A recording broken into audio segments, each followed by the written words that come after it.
I never imagined that something so extraordinary could happen to someone so ordinary. My name is Grace Emily Harrison, and I was just a 5-year-old girl from Brighton, England. I loved art class, listening to music a little too loud, laughing with my friends between classes, and spending more time than I should have, worrying about likes, comments, and what people thought of me. I wasn't a bad kid, just an ordinary one, caught up in an ordinary world. My family went to church on holidays, maybe Easter or Christmas, but faith was never really the center of my life. I believed in God. The way people believe the sky is blue. You know it's there, but you don't really think about it much. I thought eternity was something distant, abstract, something I didn't need to think about yet. But I was wrong, because one beautiful Tuesday morning, my whole world changed in the blink of an eye. It was September 9th, a day that began like any other. The sun was shining through my bedroom window, and I remember thinking how nice it felt to have one of those rare warm mornings in Brighton. I was running late, as usual, rushing through breakfast, grabbing my backpack, and hopping on my bike, my earbuds, playing my favorite song. I pedaled fast, feeling the wind whip through my hair, completely unaware that within minutes, my life would be hanging by a thread. I remember approaching the school gates, cycling just a little too quickly, trying to make it before the bell. There was some construction going on near the science building. I must have hit a patch of gravel or debris, and before I even knew what was happening, I felt the bike slip beneath me. There was a split second of weightlessness, like time slowed down, and then everything went black. They told me later that I hit my head on the pavement despite wearing a helmet. The impact was catastrophic. My heart stopped. My lungs stopped. I wasn't breathing. My teachers rushed to my side. The nurse performed CPR. The paramedics worked desperately for 18 long minutes. But during those 18 minutes when my body was lifeless, something beyond human understanding was happening to me. I didn't fall into darkness like people imagine death to be. Instead, I woke up into a light so real, so alive, that I can't even begin to describe it. It wasn't harsh like the sun or blinding like headlights. It was soft, warm, and filled with love. It felt like the light itself knew me, embraced me, called me by name. All the stress, the worry, the comparison, the insecurity that had filled my teenage heart melted away instantly. I felt free for the first time in my life, completely and utterly free. The colors around me were so vivid that no words in our language can capture them.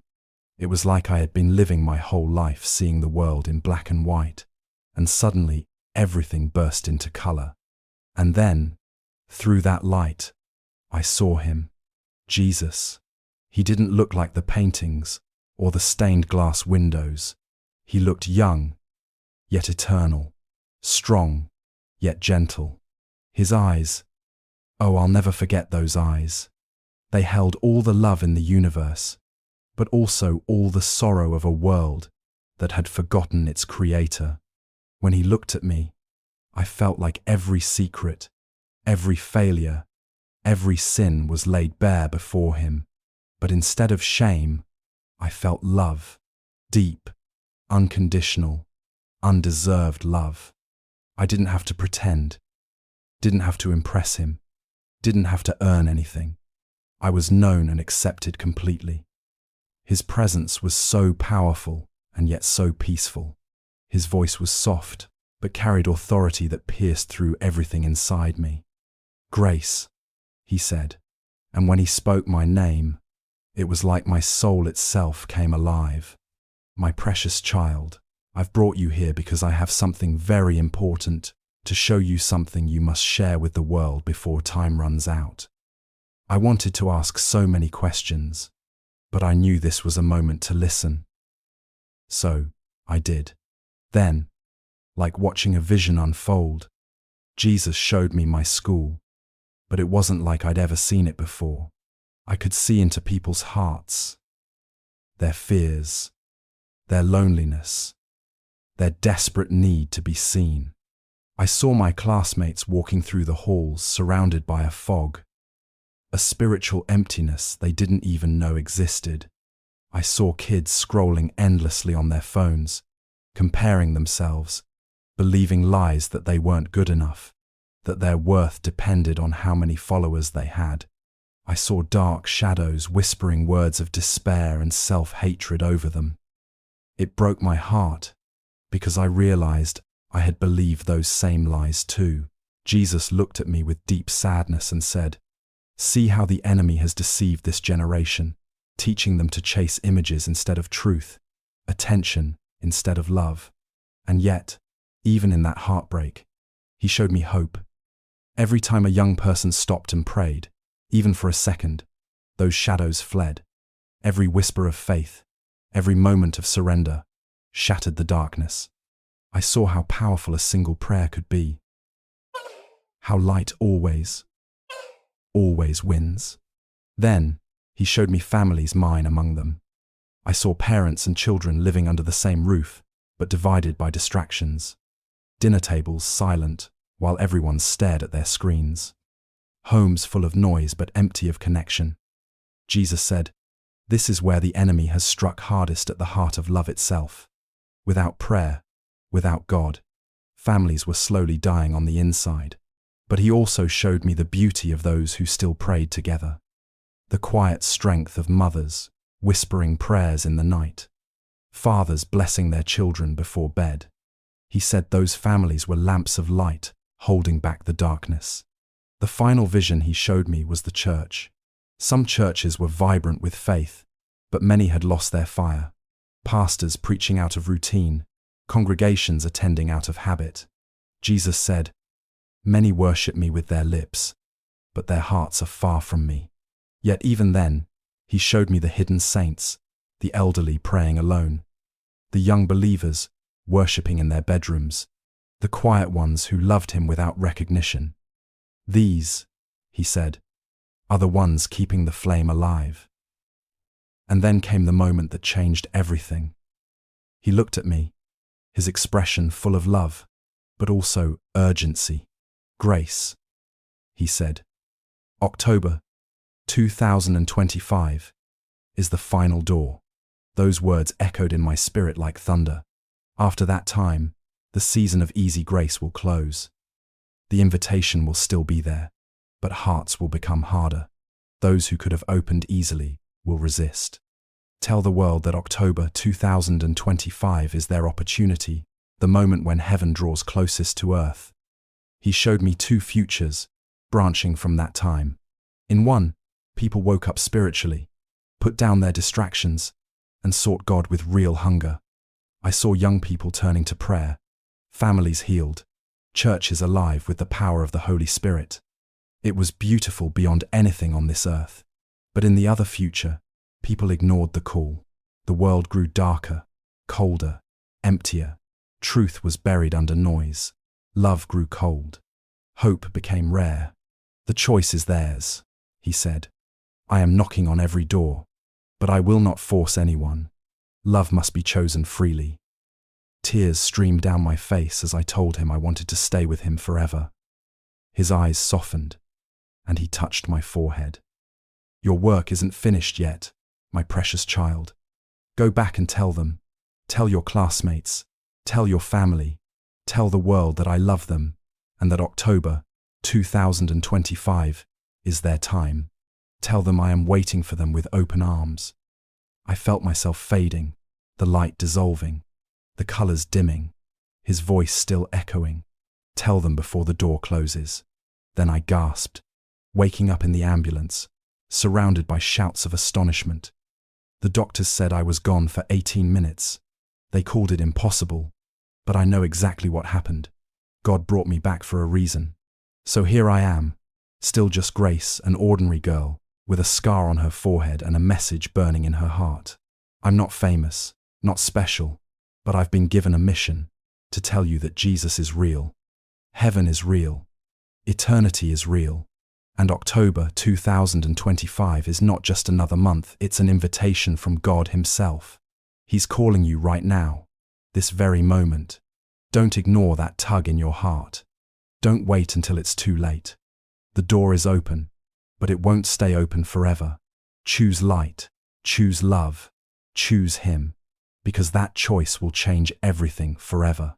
When I took my last breath on that pavement, I didn't fall into darkness. I awakened into light, not the kind of light we see when the sun breaks through the clouds, but something purer, more alive, more real than anything this world could ever create. It wasn't blinding or harsh. It was warm and gentle, wrapping around me like a blanket of peace. Every worry I'd ever carried, every fear that had haunted me, every insecurity that whispered, "You're not enough," was gone. I felt weightless, free, and more alive than I had ever felt before. The noise of the world, the comparison, the striving, the pretending, was suddenly silenced, and all that remained was perfect peace. In that moment, I knew I was not alone. The light around me began to move, almost like it was breathing, and I realized it was aware of me. It wasn't just light, it was love, living, conscious, infinite love. Colors I can't even describe shimmered around me. Colors so vivid and radiant, they made the most beautiful sunset on earth look dull. It was like seeing for the first time after being blind your whole life. The air itself felt alive, filled with music, but not music you hear with your ears, music you feel with your soul. And then I saw Him, Jesus. He was walking toward me, and instantly I knew who He was. I didn't need an introduction, didn't have to ask. My heart recognized Him before my mind could. He didn't look exactly like the pictures in churches or the paintings you see on stained glass. He looked timeless, young, yet ancient, gentle, yet mighty. His face was filled with light, and His presence radiated peace that no words could contain. But it was His eyes that captured me, eyes that held all the love in the universe, and yet carried the sorrow of every broken heart. When He looked at me, it felt as though every secret part of my soul was laid bare. He saw everything, every lie I'd told, every selfish moment, every time I'd hurt someone or turned away from what was right, and yet there was no judgment in His gaze. Only love, unconditional, overwhelming, indescribable love. It wasn't the kind of love that depends on what you do. It was the kind that simply is. For the first time, I felt completely known and completely accepted. His presence was so powerful that I couldn't look away. I didn't want to. I felt drawn to Him, like a child runs to a father after being lost for too long. Tears filled my eyes, but they weren't tears of sorrow. They were tears of awe, of relief, of pure love. I wanted to fall to my knees, but somehow I didn't need to move. My soul was already bowed before Him. He smiled, and that smile was like the sunrise after the longest night. When He spoke, His voice didn't just echo around me. It moved through me, deep into every part of who I was. "Grace," He said, and hearing my name from His lips made me feel more real than I'd ever felt in my life. "My precious child, I've brought you here because I have something very important to show you, something you must share with the world before time runs out." The way He said those words, so gentle, yet filled with an authority that shook the very air, made me understand that this moment wasn't random. It wasn't a dream. It wasn't an illusion. It was destiny. I wanted to speak, to ask questions, but somehow I knew this wasn't the time for words. It was the time to listen. Every fiber of my being leaned in as He looked at me with such tenderness that it broke me wide open. His love wasn't like human love. It didn't come and go. It didn't depend on mood or merit. It was eternal, perfect, and strong enough to heal every wound I'd ever carried. I realized that all my life I had been searching for acceptance, for meaning, for something to fill the emptiness inside, and it was him. It had always been him. He reached out his hand, and though I can't explain it, when his fingers brushed mine, it was as if every part of my soul lit up at once. I felt whole, complete, alive in ways that make even our best moments on earth seem faint by comparison. Love wasn't just something I felt. It was the very air I breathed. Jesus looked into my eyes and said, "You are loved beyond measure, Grace. But there are so many who do not know this yet. I want to show you what I see, so you can tell them before the door closes." I didn't understand what he meant by the door. My mind was still too small to grasp the eternal things he was speaking of. But my heart knew something urgent was stirring. His eyes filled with a sadness I can't describe. It wasn't the sadness of anger or disappointment. It was the sorrow of love unreturned. The world, he said, has forgotten who it belongs to. They chase after shadows, trying to fill their hearts with things that can never satisfy. But time is running short, and I am calling them home. I felt his words, not just heard them. They reverberated through me like waves of light. I saw flashes of the world as he spoke, people scrolling endlessly on their phones, faces illuminated by screens, but hearts growing darker by the second. I saw families sitting together but disconnected, their spirits starving while their schedules overflowed. I saw churches full of people going through the motions, singing the songs but missing the presence, and I felt his grief. Yet even in that grief, there was hope. His love was still reaching, still calling, still offering mercy. He turned back to me, and his eyes were blazing like fire and compassion all at once. "Grace, you have been chosen to tell them what you've seen. Tell them that I am real, that my love is real, that heaven is not a dream, but a promise. Tell them that every breath they take is a gift from me. Tell them to come back before it's too late." I nodded through my tears, feeling so small, but also so filled with purpose. I didn't know how I, a 15-year-old girl from Brighton, could possibly carry a message that felt this enormous. But he smiled again, as if he heard my thoughts. "You are not alone," he said. "I will be with you always. When fear tries to stop you, remember this moment. Remember my love. Remember that nothing can separate you from me." Then he placed his hand over my heart, and I felt something ignite inside me. A flame, a light, a knowing. It was like my soul had been branded with love, a love that could never fade. The colors around us began to swirl, the light growing brighter, warmer, until I felt myself being pulled backward, falling through layers of sound and motion. I didn't want to leave. I wanted to stay there forever. But he whispered, "Your work is not finished, my precious child. Go and tell them." The next thing I remember was gasping for air, hearing voices shouting, "She's back. We've got a pulse." Pain flooded through my body, but my spirit was still glowing with that heavenly light. I had been gone for 18 minutes, yet it felt like eternity, and an instant, all at once.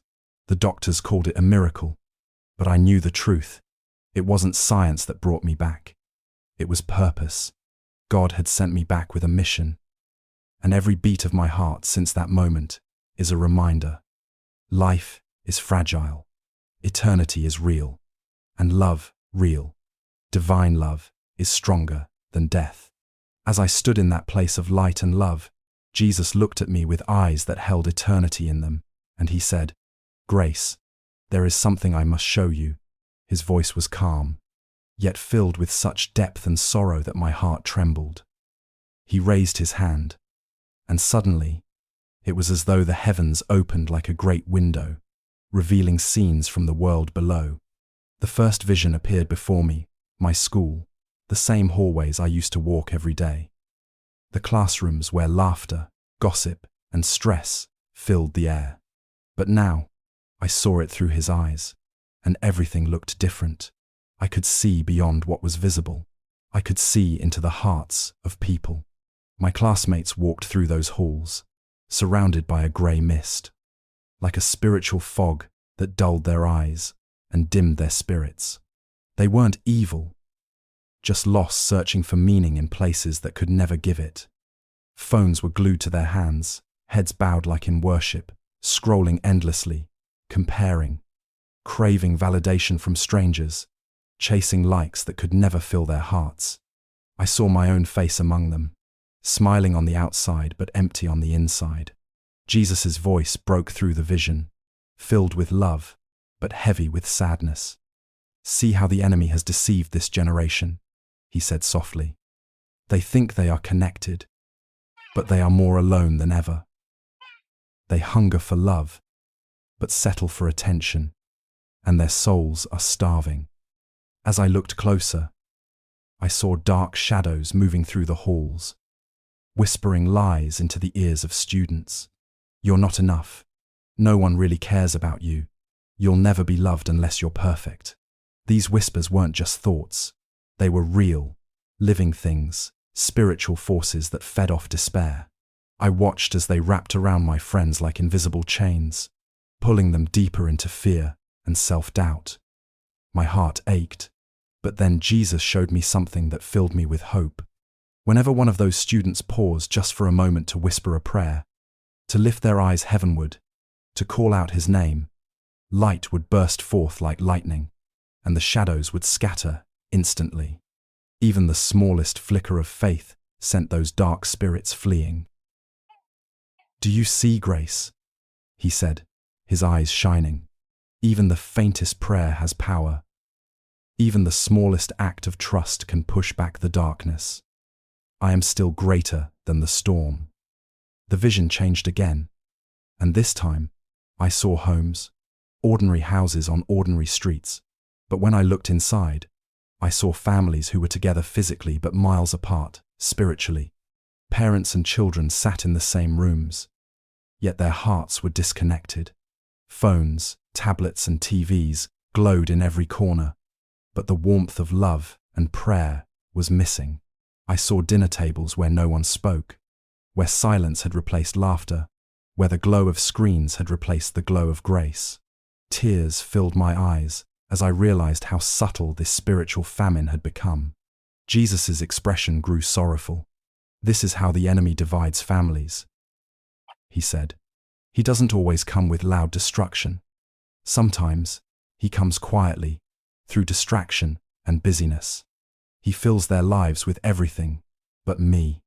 I saw parents weighed down by exhaustion and worry, chasing success, thinking they were providing for their families while unknowingly letting their spiritual foundations crumble.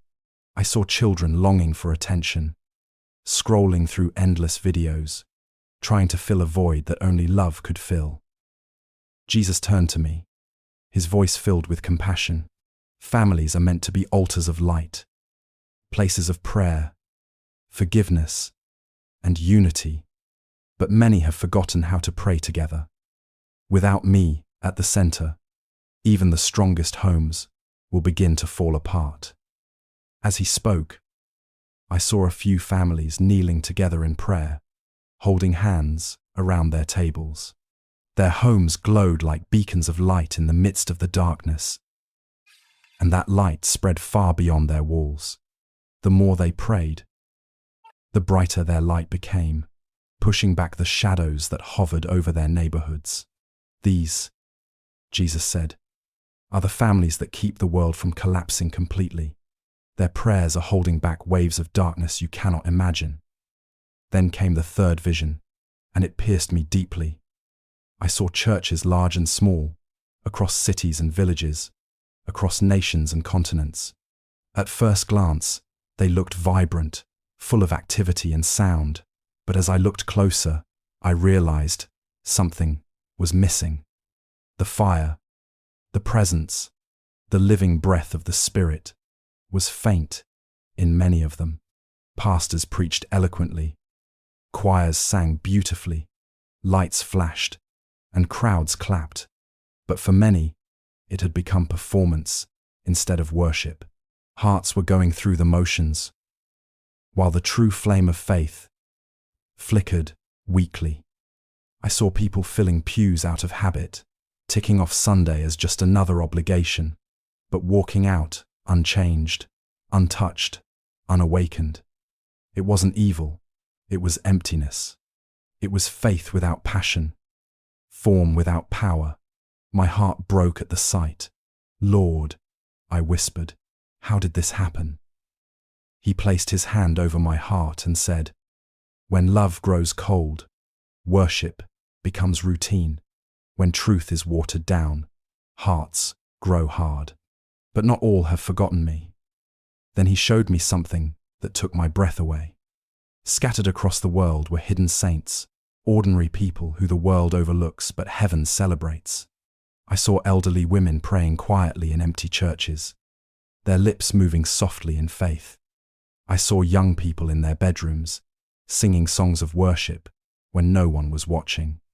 I saw believers kneeling by their beds in the middle of the night, interceding for a world that didn't even know their names. Their prayers rose like flames, lighting up the darkness, weaving threads of grace across continents. "These are my faithful ones," Jesus said, smiling gently. "They are the candles in the storm, the warriors no one sees, but I know each of them by name. Their prayers hold back the flood. Their faith sustains the weary. The world may not celebrate them, but heaven rejoices over them every day." His words filled me with awe. I saw how heaven values what earth often ignores: quiet faithfulness, unseen love, humble obedience. These hidden saints weren't famous, but they were powerful. They didn't have platforms, but they had purity, and their light was what kept hope alive. As the vision began to fade, Jesus turned to me once more. "Grace," he said softly. "The world is walking in distraction. Families are losing their light, and many churches have forgotten their first love. But all is not lost. There are still hearts that burn for me, still voices that cry out in the wilderness. I am calling this generation to awaken, to remember, to return." In that moment, I understood why I had been shown all of this. It wasn't to scare me, it was to stir me, to remind me that even when the world feels cold, God is still working through the faithful, through the unseen, through those who choose love over comfort and truth over popularity. I realized that revival doesn't start in stadiums, it starts in hearts. It starts when a young person puts down their phone to pray, when a family holds hands at the table, when a church remembers why it was built. Jesus' eyes locked with mine, filled with both strength and compassion. "You must tell them, Grace," he said. "Tell them that the light still shines in the darkness, and the darkness cannot overcome it. Tell them to wake up, to pray, to love again." Then the vision faded completely, but its message was burned into my spirit forever. I knew that when I returned to earth, I couldn't stay silent. I had seen what most people never see: the state of our hearts through heaven's eyes. And I understood then that even in a world drowning in noise, God is still whispering, still calling, still reaching. Hope is not lost. The light still lives, and it only takes one heart on fire to ignite the world again. Jesus looked into my eyes with a depth that felt like it could see through time itself. And he said, "Grace, what I am about to show you is not just for you, it is for the world." His expression changed. The peace in his face was still there, but now it carried an intensity that made my heart tremble. With a wave of his hand, the light around us began to move, swirling like living fire. And suddenly, I was looking down upon the earth. I could see cities glowing at night, people going about their lives, unaware of what was unfolding in the spiritual realm around them. Then, like pages of a book being turned, Jesus showed me two futures, two roads that branched out from a single moment in time. That moment, he said, was October 2025. I didn't understand at first, but the more he spoke, the clearer it became. This, he said, his voice steady and filled with authority, is the final door, the last great opportunity before everything changes. What happens in this season will shape the destiny of many. I could feel the weight of those words in my soul. It wasn't spoken with fear, but with love, a love so fierce it was willing to shake the world awake. The first future he showed me was breathtaking. It began with a spark, just a few hearts turning back to him, but that spark grew into a flame that spread across nations. I saw young people like me putting down their phones, silencing the noise, and falling to their knees in prayer. I saw families gathered around kitchen tables with open Bibles, hands joined, voices lifted together in repentance and love. I saw fathers leading their homes again, mothers speaking life over their children, teenagers crying out for purity and purpose. Churches that had once been quiet and cold were suddenly alive with joy. Not the fake kind that fades, but the deep joy that comes from knowing the presence of God. There was singing, laughter, and healing in places that had known nothing but pain. Pastors stood at pulpits not performing but weeping, because they could feel heaven pouring into their sanctuaries. People forgave each other. Communities came together. The air itself seemed lighter, as if creation itself was breathing again. Jesus smiled as he showed me this, and his words were filled with hope. This, he said, is what can happen when hearts respond to my call, when people choose light over darkness, humility over pride, forgiveness over bitterness, when they open the door before it closes. He let me feel the warmth of that future, the peace, the unity, the love that flooded the world like a tide of grace. It was more beautiful than anything I had ever seen. A world renewed, alive, redeemed. It was as if heaven itself had touched earth. And then his expression grew heavy again, and the light began to fade. Now, he said quietly, I must show you the other side. My heart sank because I could feel the shift before I saw it. The warmth turned cold, the air thick with sorrow. The same cities that had glowed with hope now flickered with a dim, sickly light. Families were fractured, nations divided, churches silent. The world was still moving, still busy, but it was like everyone was walking in their own shadow, disconnected from life itself. I saw young people staring blankly into screens, their hearts empty, their souls dulled by distraction. I saw parents consumed by work, relationships torn apart by pride, communities divided by anger and fear. Churches stood as monuments of what used to be, with doors open, but altars empty. Even those who claimed to believe were asleep, their faith reduced to words without power. The love that once burned bright had grown cold. Compassion was rare, kindness almost forgotten. And above it all, I could feel a deep, aching silence, the silence of a world that had turned away from its creator. Tears streamed down my face as I watched. Lord, I whispered, why are you showing me this? He looked at me, his eyes filled with both grief and love. Because, Grace, this is what happens when my voice is ignored. This is the future that unfolds when hearts stay hard, when people cling to comfort instead of truth, when they choose distraction over devotion. The world cannot survive without light, and when they shut me out, darkness fills the void. His voice broke slightly, and it pierced me to my core. But I am still knocking. Even now, I am calling. October, 2025 is when my voice will be loudest, when the door will be widest open, when grace will be most easily received. But I will not force anyone. Love must always be chosen. I asked him why that time, why October 2025, and what made it so special. His answer wasn't like anything I could fully comprehend, yet I knew it was truth. Time, he said, is not as you understand it. There are appointed moments when heaven draws near, when the veil between the seen and unseen grows thin. October 2025 is such a moment, a convergence, a divine invitation prepared for this generation. Those who seek me then will find me more easily than ever before. But those who turn away may find their hearts growing colder after it passes. His words were heavy with mercy, not threat. I could feel his longing for humanity, his desire that none should perish, but all should come to him.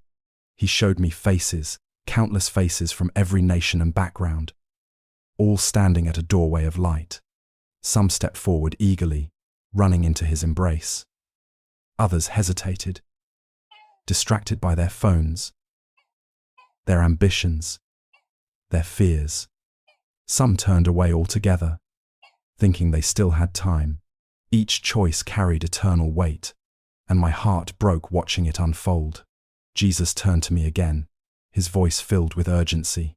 Tell them, Grace, tell them that this is their moment. The door is open, but it will not stay open forever. I am reaching out with open arms, offering forgiveness, love, and new life, but they must choose me. They must choose light while it can still be found. In that moment, I could feel his heart so vast, so tender, so full of compassion, it felt like it could shatter mine. He wasn't angry. He was pleading, calling out like a father who doesn't want to lose his children. I love them, he said, his voice trembling with emotion. I died for them. I rose for them, and I am coming for them again, but they must wake up before it's too late. Then he looked at me with that same gentle smile he had when I first saw him. You have seen both paths, he said softly. One leads to life and joy beyond measure, the other to emptiness and loss. Every person must decide. But remember, this light is still stronger than darkness. Hope is still alive. My grace is still here. The visions began to fade, and the light of heaven surrounded us once more. But his final words stayed burning in my spirit like fire. Grace, go back and tell them that October is their time. Tell them I am waiting for them with open arms. Tell them to wake up before the door closes. His voice echoed through my being, a melody of love and warning woven together. I knew that what I had seen wasn't meant to frighten it, was meant to awaken. The choice was still ours, and as the light began to pull away, as I felt myself drifting back toward my body, one truth became clear in my heart. This wasn't just my story, it was a message for the world. Time is short, grace is near, and love real. Eternal love is still reaching for us all.